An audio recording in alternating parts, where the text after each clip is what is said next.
Telugu university పేరు మార్చడం పట్ల మాజీ ఎంపీ టీజీ వెంకటేష్ తీవ్ర అభ్యంతరం వ్యక్తం చేశారు.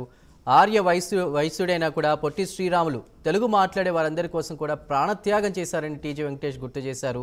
తెలుగు యూనివర్సిటీకి ఉన్నటువంటి పొట్టి శ్రీరాములు పేరుని మార్చడం ద్వారా ఆర్య వైశ్యుల ఆత్మాభిమానం దెబ్బతీసేలా ప్రవర్తిస్తున్నారంటూ కూడా టీజీ వెంకటేష్ అన్నారు. తిరుమల లడ్డూలో కల్తీ జరిగిందనేది తెల్లమైందని టీజీ వెంకటేష్ చెప్పుకొచ్చారు. ఉత్తరాది సరఫరాదారులు జంతువుల కొవ్వు ఎక్కువ ఉపయోగిస్తారని, మరి అక్కడి నుంచి ఎందుకు నెయ్యి తెచ్చారని టీజీ వెంకటేష్ ప్రశ్నించారు.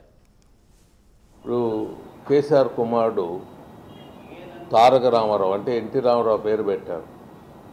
మళ్ళీ తెలంగాణ నుంచి ఆయన పేరన్నా మారుస్తారా, లేకపోతే ఆయన తెలంగాణ నుంచి వెలివేస్తారా, అది కూడా తెలుసుకోవాలి. మరి అంతేకాకుండా రేవంత్ రెడ్డి గారి అల్లుడు వచ్చి ఆంధ్రుడు, మళ్ళీ ఆంధ్రుడు ఆయన ఉన్నందున మరి వాళ్ళని ఏం చేస్తారో తెలియదు. మరి ఈ విధంగా, ఎందుకంటే ఇప్పుడు సర్నేమ్ వచ్చి ఆయన బిడ్డకు మారిపోతుంటుంది. మరి దాన్ని ఏం చేస్తాడో నాకు తెలియదు. మరి ఈ విధంగా